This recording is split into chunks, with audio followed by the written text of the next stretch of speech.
June is Audiobook Month. Join Viviana, the Enchantress of Books, and the Audiobook Lovin Series as she celebrates the authors and narrators who bring your favorite stories to life. Not only will this month be packed with exciting guest podcasts full of all things books, but stick around after each episode for some special information about this year's giveaway and more. Hi everyone, we're celebrating our 10th year anniversary and I am having a threesome, three-way conversation today. Come on, we have to have fun. Welcome to season 10, episode 10 of the 2024 Audiobook Lovin Series. Today, I have the pleasure of chatting with narrators Jaclyn Kelso. Welcome back. Thank you. Hello. Popping Para's Sherry for their first podcast. Welcome, Para, to the podcast. Thank you. It's good to be here. Good. Yeah, there's that voice I keep hearing on audio clips and stuff like that. The cool underside of a pillow. Right? That's a good way to describe it. That is a good way to describe it. As someone that likes to have her AC nice and cold and the fan going at the same time for sleeping, it's because, it's important. So, Jaclyn, you are back. This is like our third time. I know, you can't get rid of me. No, I don't want like to. a rash. No, I just think of it as a love that we have for each other. And so when the opportunity came to have you back to celebrate this series being 10, I was like, okay, well, how do we do this? And the auntie, and she's like, oh, I know this guy. I'm like, all right, or three-way. Yes. So the thing is, because we've had her before, I'm going to include all the show notes, the previous links in the show notes for those. So we've done a lot of the industry stuff. We're going to be focusing on just kind of getting to know you guys better as a whole, and also Para as a first time, because Feed the Birds was the first book that you did as an audiobook narrator, and so we'll start all that conversation and kind of go from there. If you guys are good to go, that sounds good. All right, yeah. All right. So Para, you have been doing a lot of voiceover stuff. Tell us a little bit how you got into that and, what made you decide to do the voice thing. I mean, look, since probably high school, I've always been told, hey, you've got a nice voice. And whenever I would be in English class, when you'd be reading a book as a class and you'd read a couple pages or a couple chapters, everybody would be like, oh, just get him to read. Yeah. We don't want to read. So I think it was kind of like a combination of they just didn't want to read, but they also just wanted to sit there and listen. So I think that's kind of where it started. But I never really did anything with it. I never really explored, that side of things until 7 or 8 years ago, give or take. And I was just, on Reddit, as you do. And I was recommended a few subreddits. And I was like, okay, this might be fun. And I was like, fuck it, let's just do it. And that's just kind of how things started. So I think it was for Christmas or birthday. I honestly can't remember. But I got my first sort of recording kit. It was like a interface and a microphone and a headset. And I am a stickler for quality. So a lot of the time I was listening, and where we live, I'm living back with my parents currently because, cost of living crisis. So where we live, we are right below where the airport flight path is. Oh, so it's every couple minutes you just hear a plane going overhead, and every time I'd be listening to the recordings back, I'd be like, yeah, that's not sexy. But yeah, I started with that, and even though I was like, oh, I really don't like how this sounds because of everything else that's happening, I went to great lengths to do my best to MacGyver some space for me to work with. Yes, we like that. To put this into further perspective, we have this lounge room, which is quite a good size lounge room, and I put a gazebo up in there, and I proceeded to get all sorts of moving blankets and just zip tying the shit out of it, foam, all sorts of things you could think of, just so that it would be that little bit quieter. My parents still don't know what I do. But they were supportive. They were like, yeah, you want to put a gazebo up? Sure, let's go and use the one that we don't use for work anymore. But that's sort of where the journey started. I did that and had a lot of fun with it because, at the end of the day, even sexually myself, like I enjoy giving pleasure to my partners and to other people. So like getting comments and feedback from other people, and they're like, "Yeah, that was hot, that was great, that was sexy." I was like, "Yeah, that awesome. I'm glad I could make you feel that way." So I think it was really empowering at the same time.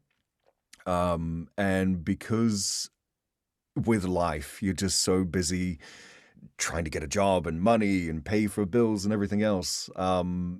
It wasn't really something that I thought that I would enjoy or that I would be any good at. And just over the time, over the years, I've gotten better and enjoyed it more, and yeah, kind of found what I'm good at and passionate about. I And think your it's high school it's English class would have disagreed. Can you imagine him in your high school English? I'm just saying. Well, held on. As someone that loved English and excelled in it as an AP student, but hated reading out loud, I would have been, I love this chapter, and I really think Para would have done a phenomenal job versus me. So please allow him to do this first. So yeah, it was not my favorite thing of reading out loud, but kudos and thank you to your parents for letting you put the gazebo in there. Yeah. Yeah. Yes. Yeah. And from an audio engineer's perspective, let me just tell you, this man has given me some of the cleanest audio I've ever gotten. So bravo, my friend. Really. Yeah. But really, also thank you for caring. I think sometimes a lot of people will start something to give it a go, right? And sometimes they don't invest in it, or they don't even do the research because they're like, sure, the bathroom sounds great. And I'm not knocking it, because we all have to start somewhere. But the fact that you engineered it to that, with I love gazebos, with a gazebo, and then everything else to make it. And I mean, I got my DMs blowing up like by Jaclyn, like, oh my God, his audio is so freaking clean. And I'm like, right? Say it again, Jaclyn. Say it again. I know. Say the dirty words. Clean. Clean audio. We like that. Professionalism. Yeah.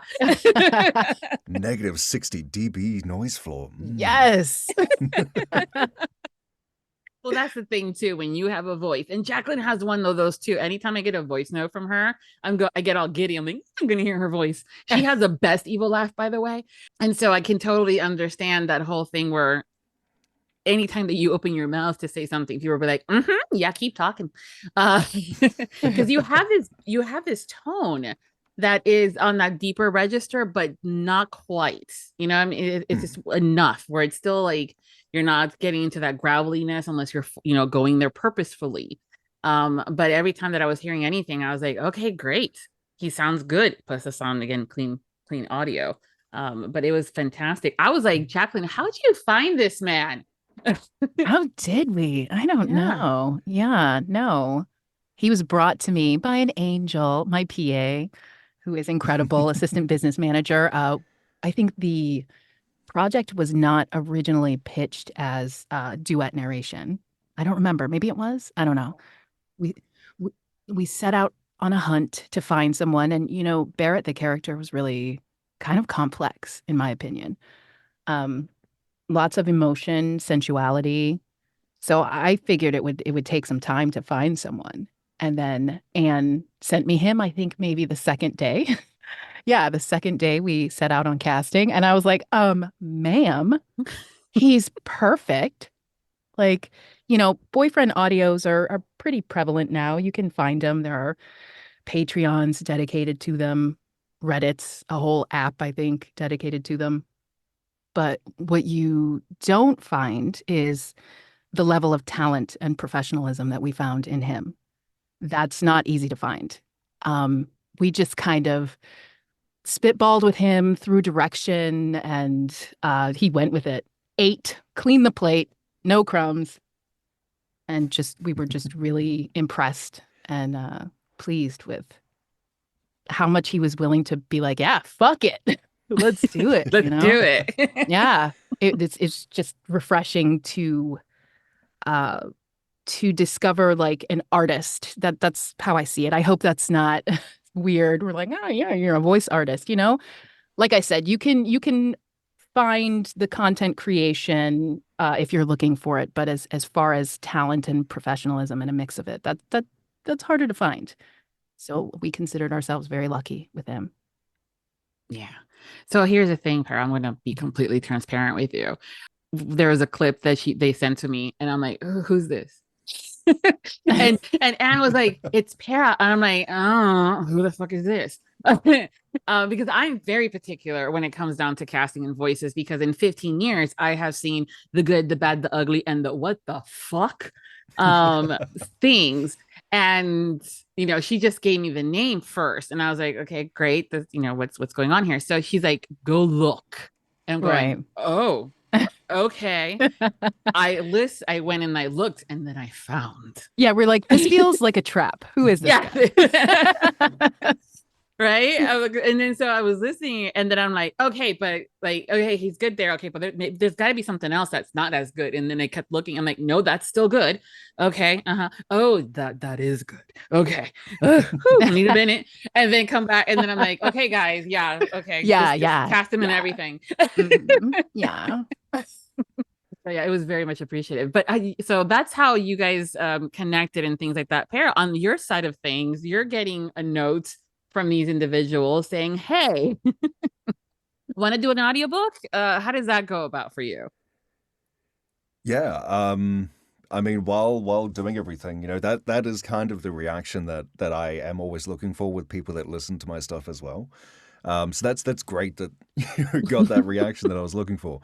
But yeah, when I sort of had that come across, you know, that was a time when I was sort of moving from doing audios where I was getting paid nothing, to, because I didn't monetize it like other people at the time.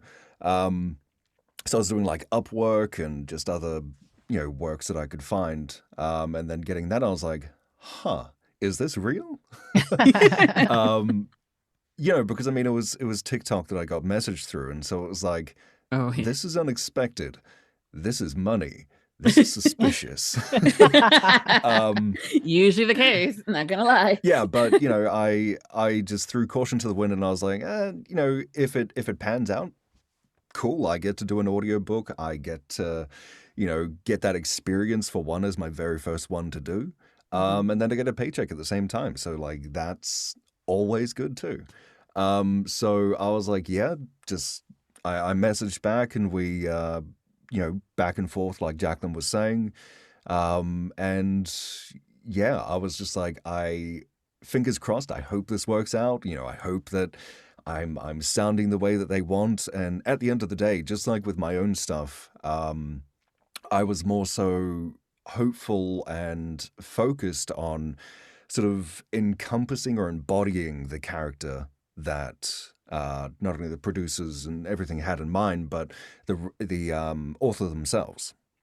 You know, because at the end of the day, if my voice doesn't suit what they were looking for, okay, fair enough. Like, they're the author, you know. But when I received the feedback from Jaclyn and Anne that, you know, the author loved it and they're like, yes, you're perfect, let's do it, let's go. It was just like that first time doing you know, voice work and getting comments and feedbacks and having that, you know, empowering feeling, you know, wash over me. It was like, yeah, awesome.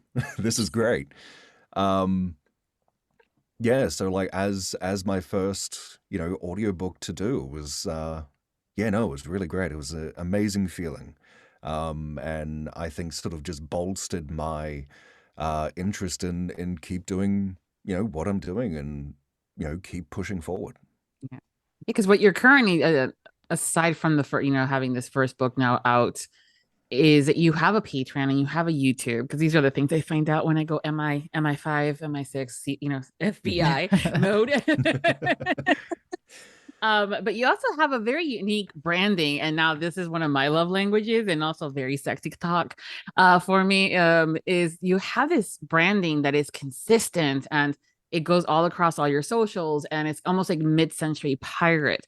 And I am fascinated when someone knows things about branding, and it's just sexy. Okay, sorry. But for me too, I'm like, I also get curious, like how did you come up with that brand, and for that was going to be a good fit for you? So I've got to give all of that credit to my fiance. Mm-hmm. She was the one who came up with that idea, that persona for, or that branding, like you were saying, for me to do, because we were also thinking of me needing to stream and, getting schedules for recording and for streaming. And at the time, with how much work, over the time as well, that I've been doing, I've just had no energy to record or anything. But it's been a slow process with that, and we've kind of, like you said, been trying to keep that consistent. Um, a couple months ago, I think it's been now, I got myself, or I commissioned a friend of mine to do a VTuber for me, a pirate VTuber. Which she's done an amazing job with it. Like, it was her first one she's ever done, and she did abso-fucking-lutely phenomenal with it. She did. She is an Um, amazing artist. oh yes, we she's great. Oh, I'm so lucky to have met her. But yeah, just it was all my fiance's idea, and she's come up with like a whole lore of it and everything. I'm the pirate captain, and she's the princess that stowed away on my ship. Trying to. I love it. It's brilliant. It is brilliant. She's brilliant. Hmm. I'm like, I mean, thank you, she's girl, a your big. fiance. Yeah, she's a big book lover as well. We had to go to a furniture store to get her a shelf for all of her books that she's got, because she's now moved over to Australia with me from LA, so she's had to leave like a lot of her furniture back there because expensive. And I was just like, look, if you need a shelf for things, if you need drawers, just let's go to IKEA, get some furniture, and I'll put it together. It's fine. So yeah, she's a big book lover since she started reading like sometime last year. And she's just been deep down the rabbit hole. So I think she's been taking sort of notes from some of her books, Twisted Games. And yeah, just sort of helping me with that. She's been an incredible help with my branding and everything else. And yeah. I love how these projects were like in the midst of international moves for everyone. Yeah. I just realized that. His fiance was moving from West Coast to Australia, and I was over in the Pacific moving back to the US while we were trying to do this. I think we did pretty damn good considering it was busy times. Very much so. And moving is no joke, period. And let alone across the international moves. Yes, those international moves are bless bad. us. We're amazing. I mean, yes, you guys are.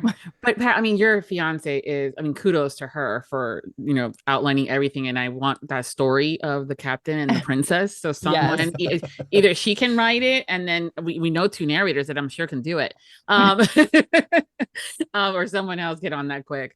But that's fantastic. I love it. And as far as IKEA goes, as far as, as a girl that has, I don't know, like 10 bookcases, the Billy combo is fantastic. Yes. That's the one we got. Perfect. Yeah. See, we have it. Yeah. That's a great bookcase that allows the like flexibilities.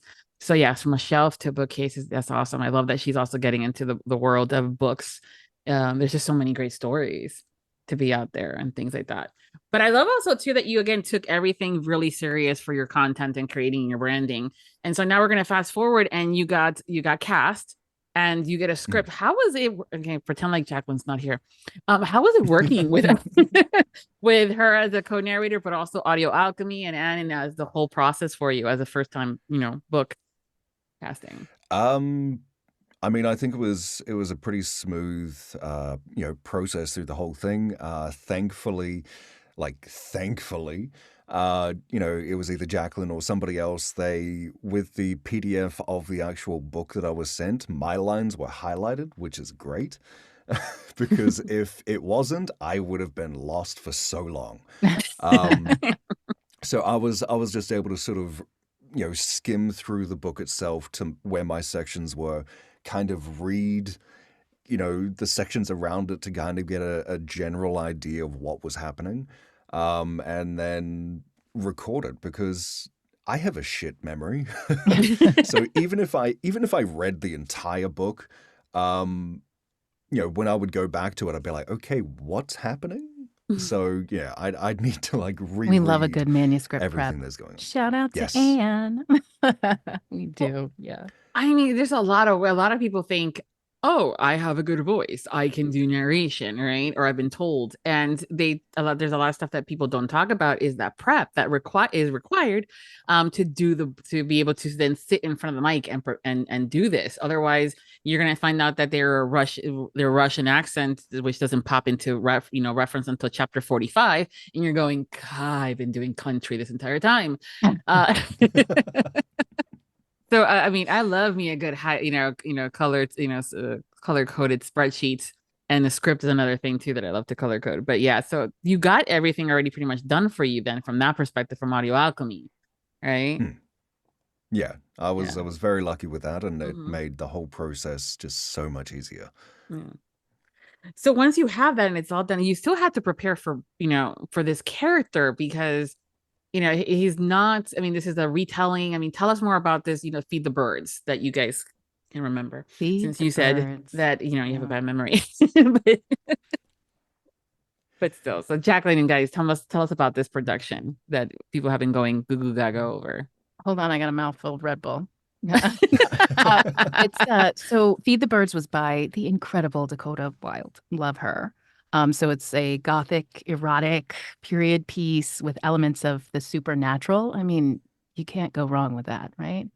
A retelling of Mary Poppins, who I was always a fan of. I will say that. And then they remade it, right? The movie with Emily Blunt, who, girl crush, huge.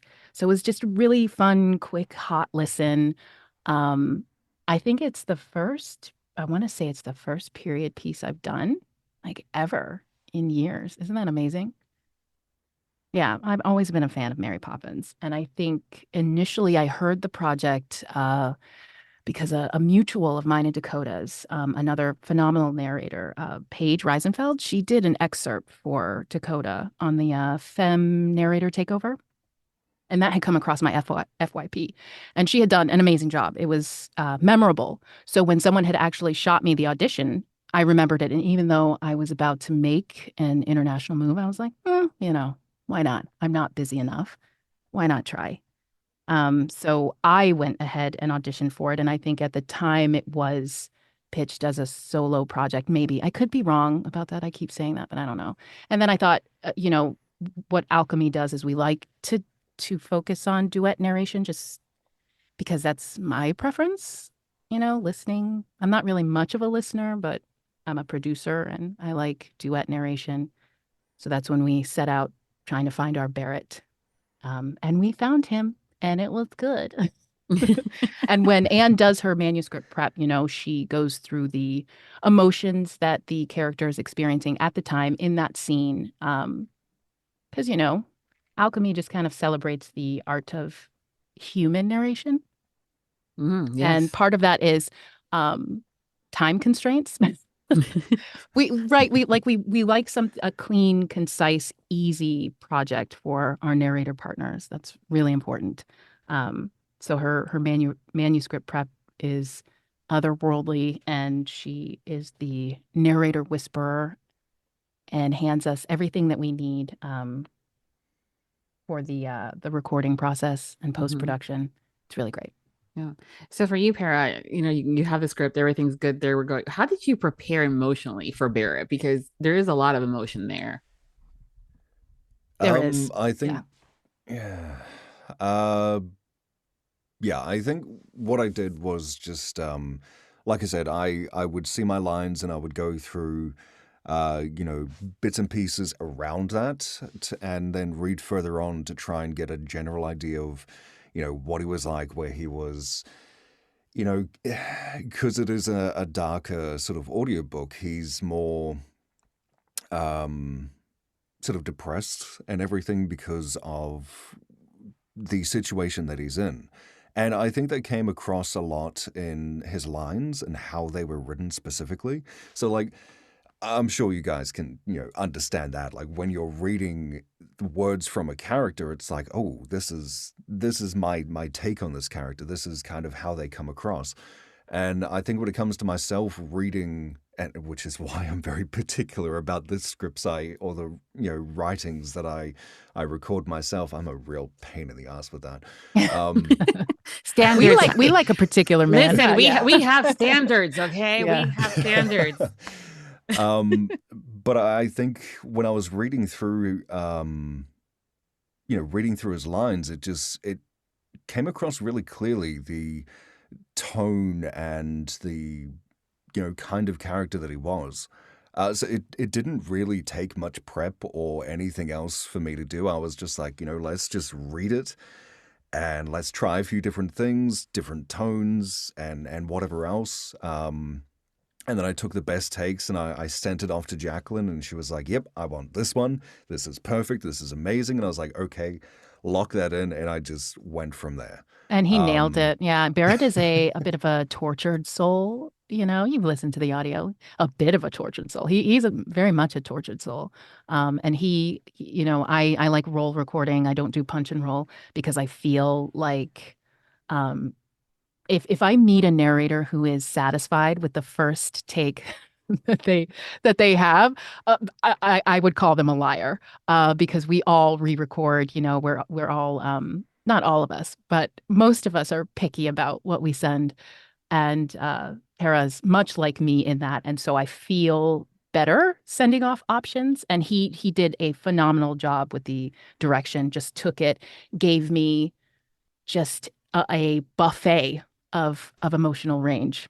And I really appreciated that. Yeah. I mean, there were real tears. I'm telling you right now. No, I know, because we were having the conversation. Para was yes. it was like, Viviana, he sent me like multiple options and they're all good. Yeah. Like, I won't spoil the story for anyone who hasn't listened to it, but at the end there, I mean, I was emotional. There were real tears, like during the recording process, just listening to his contribution. It was just, I was like, okay, let me not ugly cry here, but but it was good.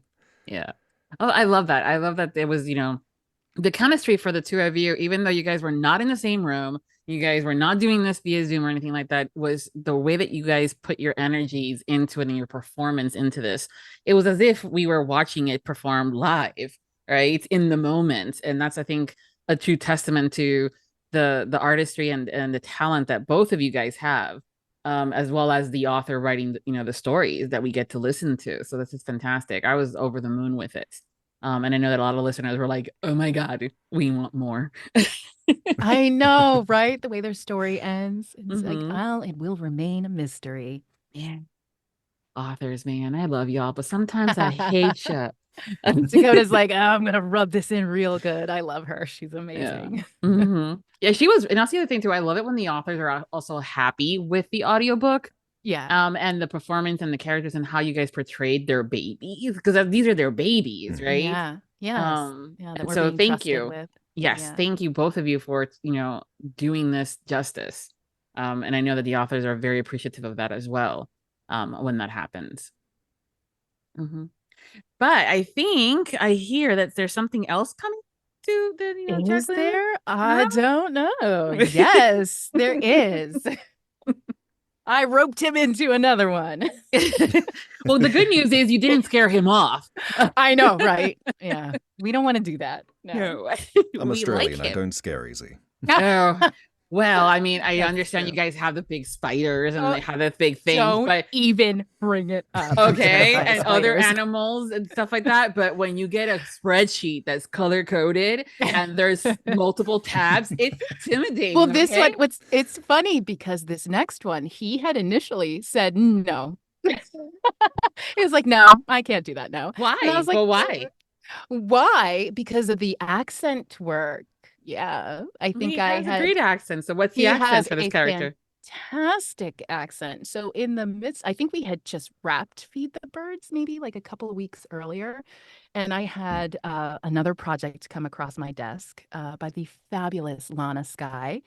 And the main male character has a Russian accent. And, you know, if you've done any kind of like linguist study, any kind of accent study as a narrator, you know, you listen to voices a lot. You listen to your own voice. And I was brainstorming with Anne again, and I was like, I think Para can do this. I'm like, I really do. I really think he can. Listening to all of his audio, everything that he sent me, all the raw stuff.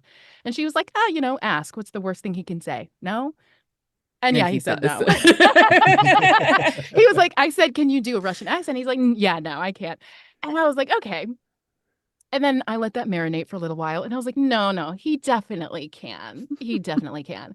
So I approached him again about it. And I think I had sent him some clips of a few actors that I was like, I just want you to listen to these because I'm so convinced you can do this. Like the talent level is just out of this world. And I'm like, I know you can. I know if you try, I know you can. I've seen your range. Don't lie to me.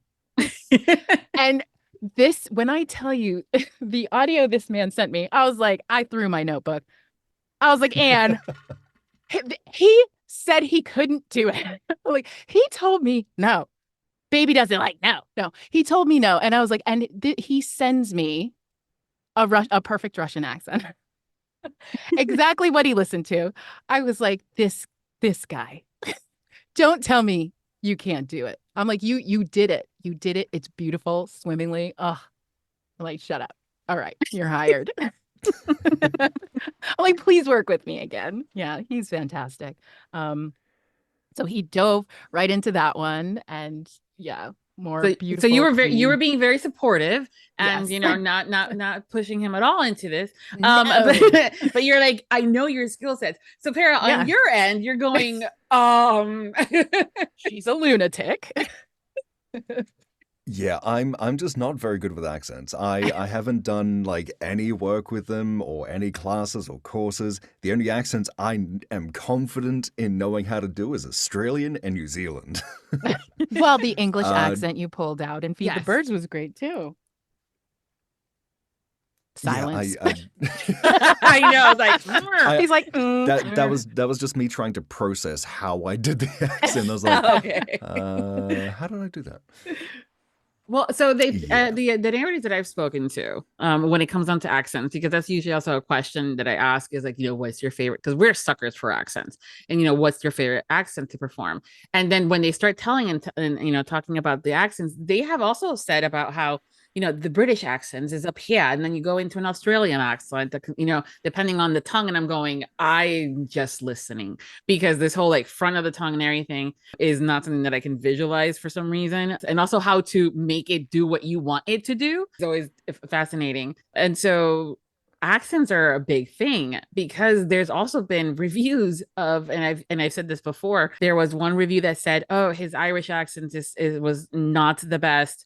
And there was another review that said, oh, yeah, you know, his, you know, Shane East, for an example, his British accent is just horrid. And, you know, the first one, the Irish was, I was going to say, yeah. So the first one being Irish, it's Gary Furlong, and he's Irish. And then the second being Shane East, he's British. And so people are particular about accents. Exactly. I think that's a testament to what it is people are hearing in their own head when they're reading the book, and what they expect to hear when they hear the audio. And stereotypes, even if too. you are a native, they're like, no. Mm-hmm. Yeah, I mean, exactly. That's not how you say that. And here you are having this, you know, Jaclyn, aka lunatic, with the love and adoration, Jaclyn, saying, yes, let's do, you know, now a Russian accent. Yeah. No, I can't. Yes, you can. Yes, you can. Yes. Yeah. So how was that like for you to do an accent that you said clearly that you didn't have as a you know, in your pocket, and you're going, okay, I'm gonna do this. I mean, yeah, like the entire time I was just doubting that I could actually do it, and do it well, you know, for people to enjoy it and not be like, what the fuck is that? So yeah, I just, every time I would, you know, take a break, have something to eat, drink, maybe just play some games for the rest of the day. But each time I would go back to it, I would look at those resources that Jaclyn would send, and I would be like, okay, that's how they're doing that. And yeah, just try and dissect it a little bit. And then, of course, I listen back to what I've already recorded. And then there was a lot of it that I was like, I don't like that. Let's do that again. So yeah, I think with that one, it was more of a back and forth than with Feed the Birds, because it's an accent I'm not confident with. But when I sent off the samples and everything to Jaclyn, she was just like, "Yep, that's perfect. Let's go right ahead. That's great. Good job," and move on from there. So I was like, a well, cheerleader. It sounded great. If they're happy with that, then so be it. Yeah, but I will at also the end say of the day, that's what matters. Yeah, but I will also say that as much as of a cheerleader she is, she's also a perfectionist. And if you would have not gotten it, she would have told you. I would have been like, oh, he was right. He said he couldn't do it. Yeah. But now I listen. I feel like I listened to enough of his audio, and I was like, no, he can definitely do this. Mhm. And then we sent it off to the author to confirm. And she was like, yes. I think she was impressed. She was impressed with our ability to find the right person to do that. But that's what we pride ourselves in. Well, casting is important, and sometimes people tend to be, as listeners, we have some have favorites. I try to say that I don't, but I do. But I don't use that for casting purposes, because I'm a firm believer that the author has created these characters, and there is a tone and a voice and something that she had in mind as she was writing them. And just because you sound great on the mic or you sound sexy saying the word fuck, doesn't necessarily mean that you're right for that role. Right. And so the fact that Jaclyn and Audio Alchemy really do sit down and say, okay, let's find someone that is the right fit for this character, and they stick to their guns, but they're also, again, not going to be blowing smoke up your ass, Para, as to how good or you are when maybe not so much, right? And we've just been so incredibly fortunate in partnering with voices like his. We really have. We don't take that for granted. No, yeah. And also too, I mean, like, it's been great to see your own work out there too. But when I remember seeing Feed the Birds, and then I saw that Para, you've posted, and I was like, oh my God, he posted. It's a little rare sometimes. Okay, I'm not gonna lie. To get sometimes the narrators to post when things are out, but I was like, oh my God, he posted. Yeah, be proud of what you've done. Yeah, it's good. I love it. It's great. So do we know when this was going to get recorded and when it's going to come out, or we haven't talked those logistics yet? It is currently in production.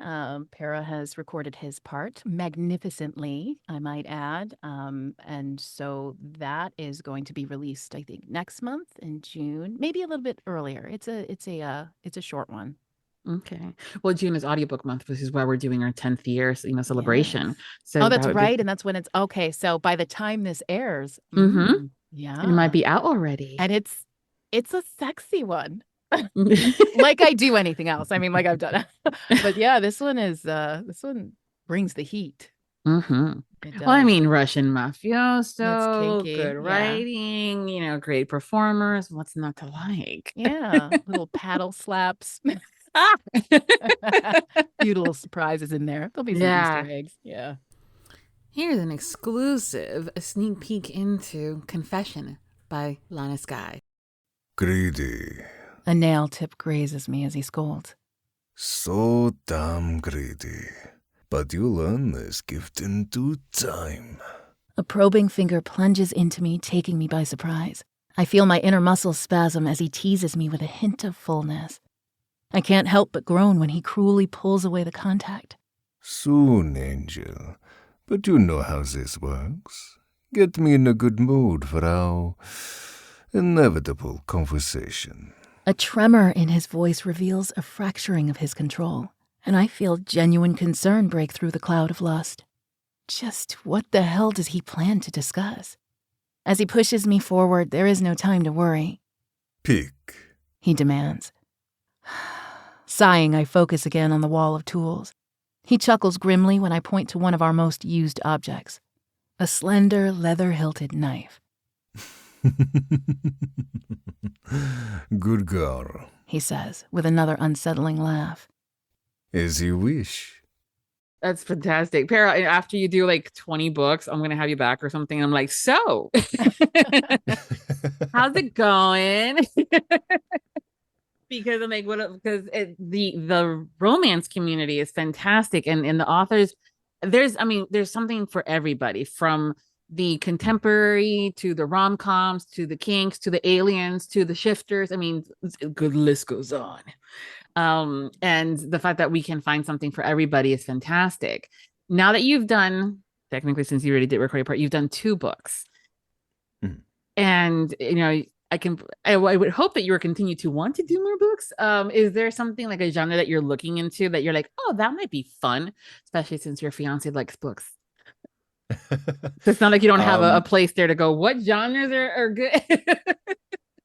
Yeah. I don't really have anything in particular that I'm one genre, apart from maybe smut, since that's the most natural. Um,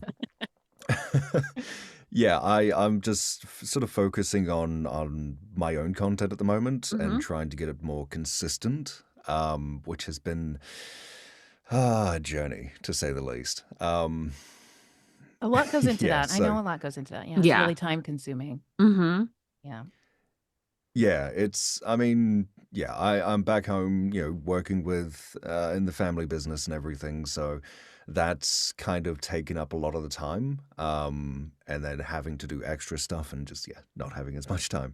And then of course the biggest thing with that though is what my fiance always tells me is to stop being such a stickler for my own stuff, because a lot of the time I get her to listen to what I'm recording. She's like my in-house listener feedback. Mm-hmm. That's So good to a lot of have. the times Yes. it is. It's great for a lot of the time.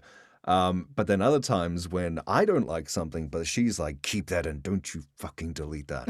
Look at her we taking have a back and charge. forth. Yeah. We have a back and forth with that. So it's a lot of me just letting go sometimes and just letting it be. Because a lot of the time what takes me the longest is that I'm like, I could do that better, and then I don't do it better. Oh God, that's so felt. That sounds. Yeah. My husband said, he's like, you are way too hard on yourself. He's like, Yes. you care and you hear things that people don't hear. And I'm like, okay, just let me do my job. Yeah, I'm the same. I totally understand. I do. Yeah, it was a self-doubt, perfectionist, imposter syndrome, and the whole like, is it? And it's a lot to take in. I guess it's learning to let go. And I don't wanna. I don't know if you want to, Para. I don't wanna. Yeah, I mean, look, the best example of that, well, not so much the latest one, but I very recently did a somewhat switchy but pure M-sub sort of Ooh. roleplay audio, and she's been asking for it for weeks, months even. Good for her. And because I mean, Love most of her. my stuff, most of my stuff is like dominant stuff. Yeah. And it's a huge fucking contrast to the last one I did. Jesus. So she's like, oh yeah, do this one. This is going to be fun. This is going to be great. And then while I'm recording it, and I re-recorded a good amount of it the other day, but she was like, why is this coming to you so naturally? And I was like, look, I don't know. I just have this one friend that is always like really sussy, and he says some he just goes on tangents sometimes. And I'm like, what would this friend of mine do? Or how would they say this? And that's my inspiration for it. But she was just like, I have no feedback. This was perfect. Gimme. So She's like, you've been holding back on me. yeah, she's like, is this a new awakening for me? I was like, no, it's not.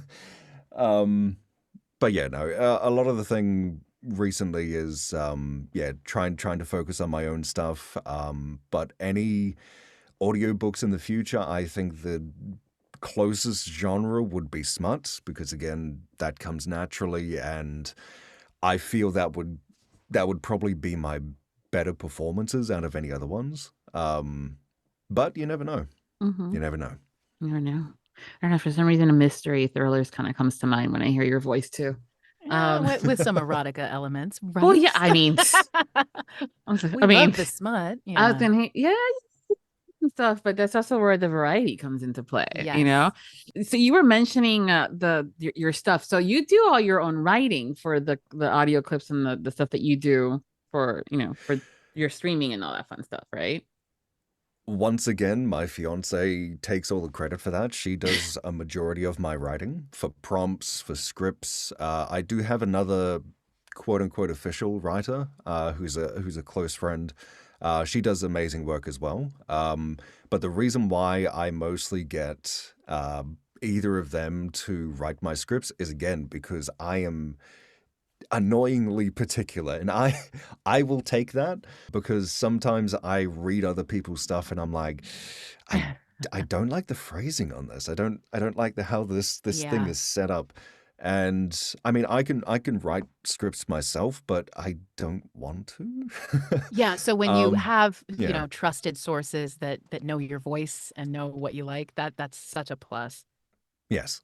Yeah, definitely. It makes it so much easier, because then when it's the thing, when I try and perform script fills, it's at the end of it, I'm kind of like, that was so difficult. That took like 12, or maybe not 12, but like 8 consecutive hours to edit and then put sound effects in. And then when it's something that either of them have written or I've written, it's like a couple hours. And it's like, oh, cool, that's done. It comes much more naturally. Have that ready to go. Yeah. I'm sure that's not just me that has that issue either.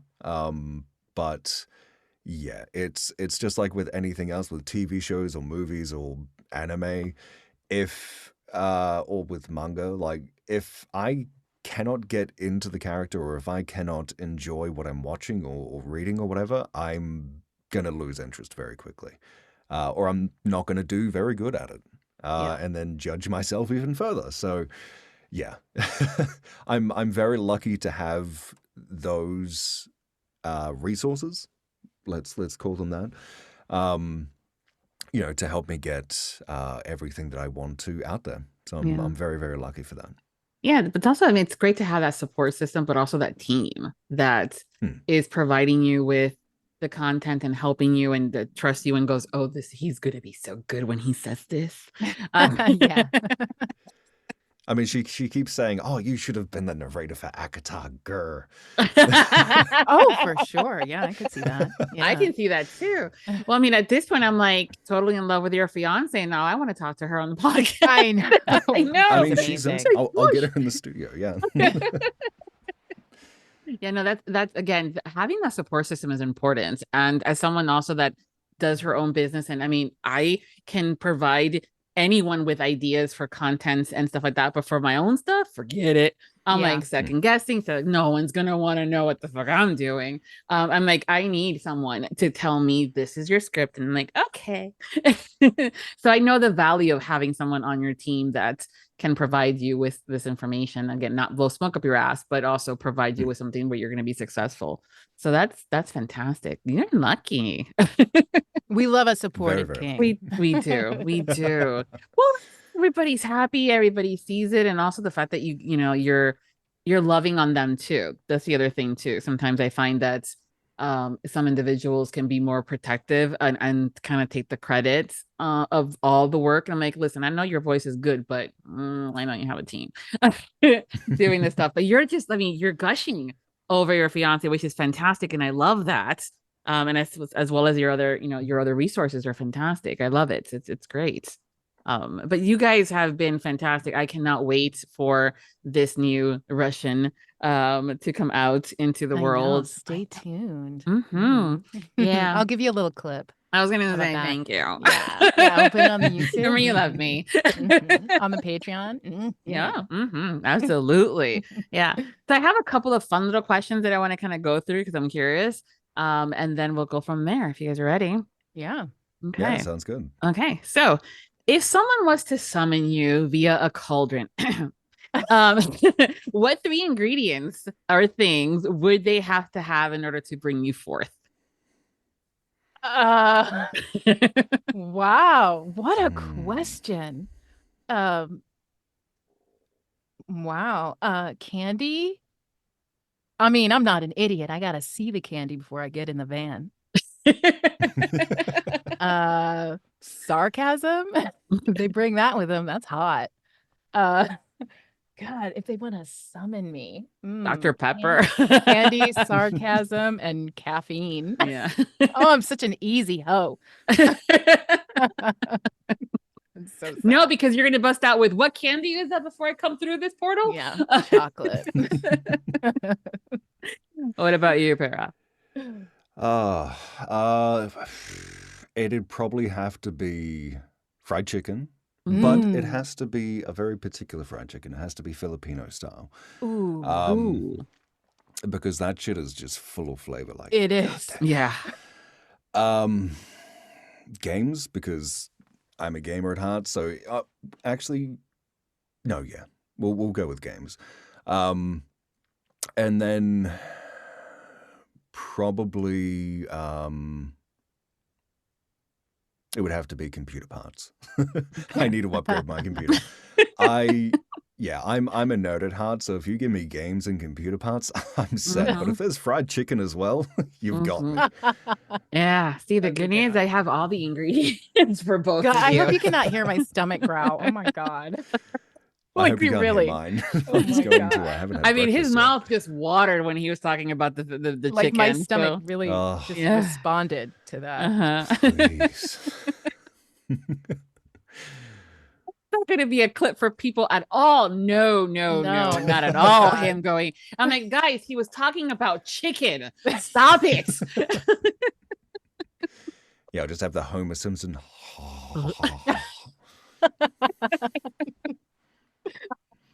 I'm never going to see that show like Save again. Thank you. I'm like, you know who does that better, Para?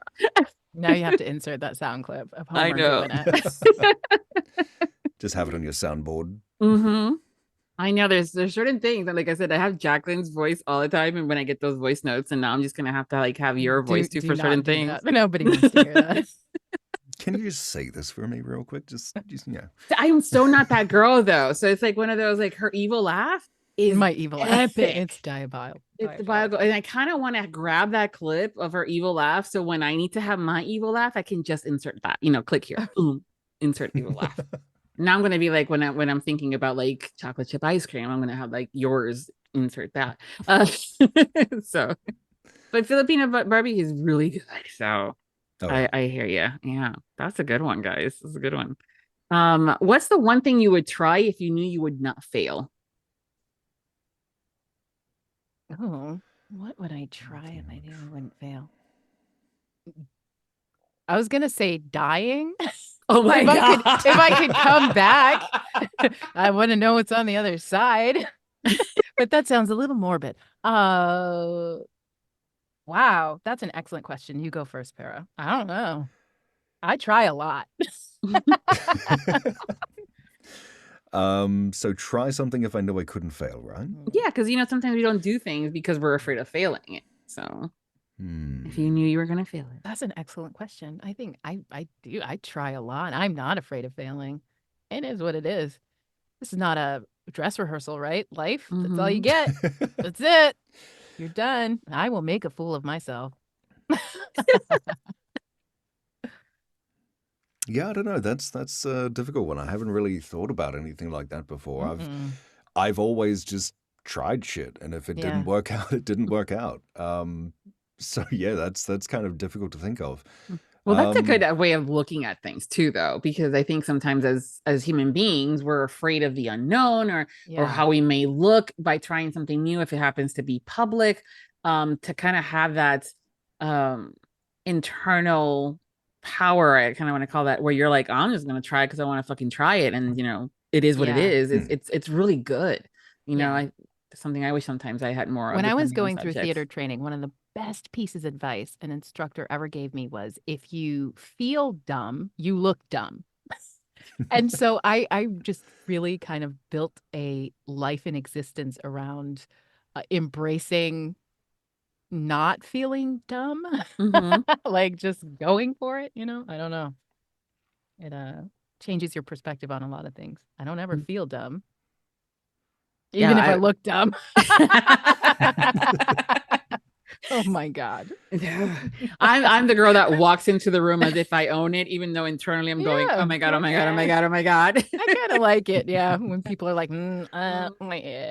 I can't. Oh gosh, she's such a bitch. Yes, yes, I am. But what did you do to earn that title? Yes. But that's good. Again, that's good. All right. Here's an easier one for you. Then will be the last one for you guys. Promise. How do you define happiness? Yeah, I love how you said this would be easy. Wow. That's kind of like success. Super subjective, right? To each. Can I say fried chicken again? Yeah. Yes, you can. Yes. Ooh, that is a hard one. Viviana. Jaclyn, I can totally see how you would be completely, utterly happy sitting in the couch with your favorite drink and the cats in a blanket, kind of like. Yes. See, you know me so well. I do. Yeah. Thank you. I am a very simple person. Exactly. Like success with happiness being subjective. I think it's something you have to find in everything, right? Like, my brother was a Marine for 13 years and would always tell me what he was told, which is embrace the suck. And you will find, right, the moments that's gonna be a happiness. Sticker. Yeah, and I think you can, if you try hard enough, you can find the happiness in everything, every situation. I'm a really simple person. I am. Yeah. That's why we also get along. I'm not high maintenance and I'm easy to please, which is a good thing. But I do have standards, okay? Do you? I do. I have standards that I'm easy to please. So that's why I was like, it's interesting too as to what we perceive to be happiness. Paras the chicken. Chicken. But he's got something there. He does. Oh, absolutely. Filipino fried chicken. Oh. Yeah. Well, no, I mean, like happiness is, it's not a simple thing. And it is usually the small things, that make you the happiest. And those small things snowball into bigger things. So, yeah, I think my opinion is very similar to Jaclyn's. I see it more the small things where you can find happiness. Yeah, like it's a choice. So I live my life by music lyrics because audio nerd. I actually have a picture on my wall of lyrics by the Sundays from their album Static and Silence, and the quote is when you're now my mind went blank. It's about casting along and nobody's trying too hard. You can turn around and like where you are. When you're searching your soul, when you're searching for pleasure, how often pain is all you find. But when you're casting along and nobody's trying too hard, you can turn around and like where you are. That's it. That's the lyric. See, I have not had enough caffeine. But that's true. Yeah, like that means a lot. Yeah. It's like when you're trying really hard because you have this goal, when I get here, when I do this, when I have this, I feel like it's easier to find things that are not that what you are looking for, of course. So that brings unhappiness. But when you just kind of let things be, you can turn around and be like, hey, this is not so bad. Yeah. I mean, if you're always going for that next big thing, by the time you get to that one that you just said that you wanted to accomplish and what would define happiness, then you're going, nope, gotta go next level. Exactly. Next, this, more. I'm not that kind of person. No, I just want to sit, watch TV, get a comfy blanket with my cats and my dogs. Right. Quality over quantity and everything, including the work that we do, I feel like. Yeah. Yeah. Which is hard because we're all like, I mean, I don't want to speak for anybody, but I know that I love what I do. And I love the work and the people that I work with and everything. And so sometimes it's hard to quote unquote not work. Yeah. Yeah. And I know with Para, with how busy you are, I hope that's something that as you move forward doing this, and you're gonna, I know you're gonna, because you're so good at it, that you embrace that the quality over quantity. It's not about doing more, getting big. It's about really finding the joy and the pleasure, and the satisfaction in the things that you're doing, because you do such a good job. You really do. Oh, well, thank you. Yeah. On that note, because I could probably keep talking to you guys forever, but I don't even know. In here, I'm sweating my ass off. You're sweating your ass off. It's also like 9:00 our time. What time is it over there? It's 11:03 a.m. at the moment. A.m. Okay, so it's not too bad, but still, it's one of those things. But thank you, both of you, for being part of this year's Audiobook Lovin Series and helping celebrate our 10th anniversary. So thank you. Thank you for having us. I appreciate it. Yeah, thank you.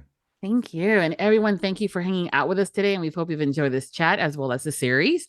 Make sure to follow both Jaclyn and Para on their respective socials. And we're going to include all that information. Para, can you tell us where exactly to find you? Because you also have a bunch of different ones, from Patreon to YouTube and all that fun stuff. Yeah.